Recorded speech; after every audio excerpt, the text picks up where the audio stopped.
There's a mother in Palestine who cradles her child amongst the rubble. There's a father who is Uyghur, hasn't seen his children in years. There's a Syrian family's home that's now just a memory. And there's an innocent man sitting behind bars for a crime that he didn't commit. And people ask the same question throughout the world and throughout time. Where is justice? Allah subhanahu wa ta'ala gives us a divine promise not once, not twice, dozens of times throughout the Quran. And some are very explicit and they comfort the one who experiences the reality of oppression or the oppressors of this world.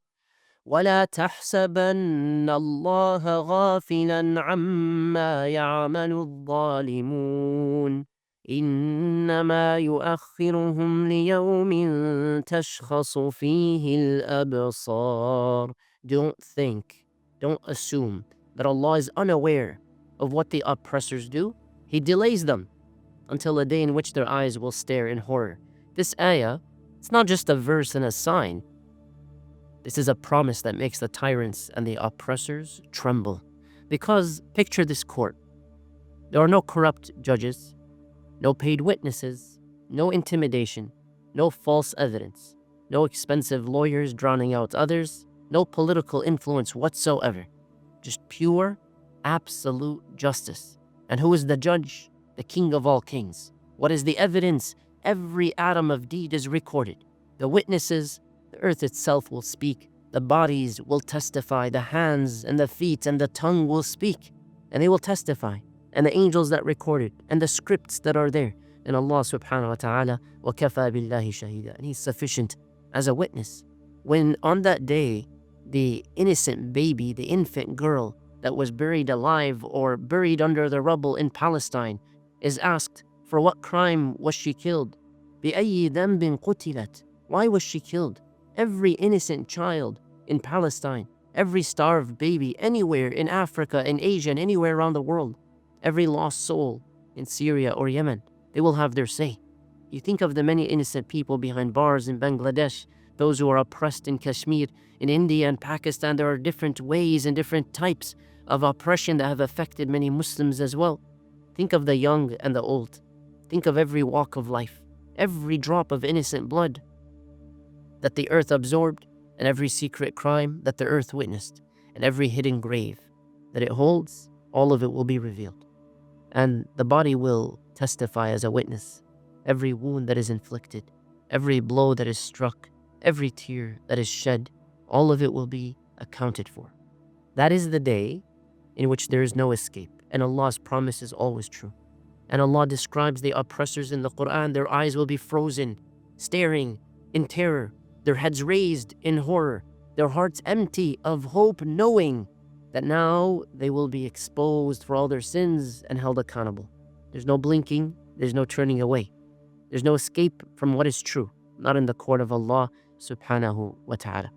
There's a sister who embraced Islam, who asked at the very end, before she embraced Islam, an interesting question. Is hellfire real?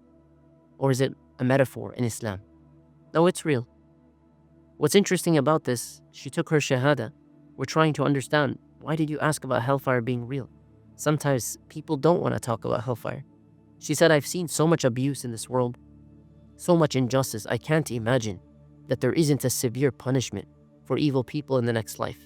What's going to be enough for the children of Palestine? What's going to be enough for the prisoners of East Turkestan? What's going to be enough for the orphans of Syria, the oppressed of every land? What's going to happen to all the innocent lives in Sudan? So she understood, and she wanted to believe in a reality of a punishment and not a metaphorical one. But why is there a delay? إِنَّمَا يُؤَخِّرُهُمْ. Why does Allah tell us that the oppressors are delayed, or people who do any evil in this world, that they're not punished immediately? It's not the afterlife.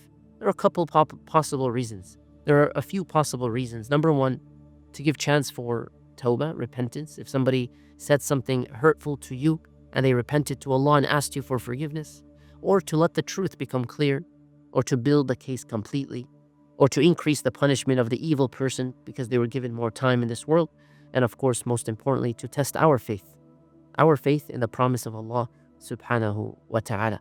Today, oppressors sometimes sit in palaces, and many victims cry in prisons. Sometimes it's behind closed doors of a house next door to you. Criminals sometimes walk free, and innocents bear the blame, but tomorrow the palace is turned to prison cells, and victims receive their crowns of justice, and every criminal faces truth, and every innocent person is vindicated. So there's hope for the oppressed. To every soul out there that goes through any oppression, any one, your tears are counted, your prayers are heard, your patience is witnessed, your justice is coming. Don't think that Allah subhanahu wa ta'ala will fail to keep His promise.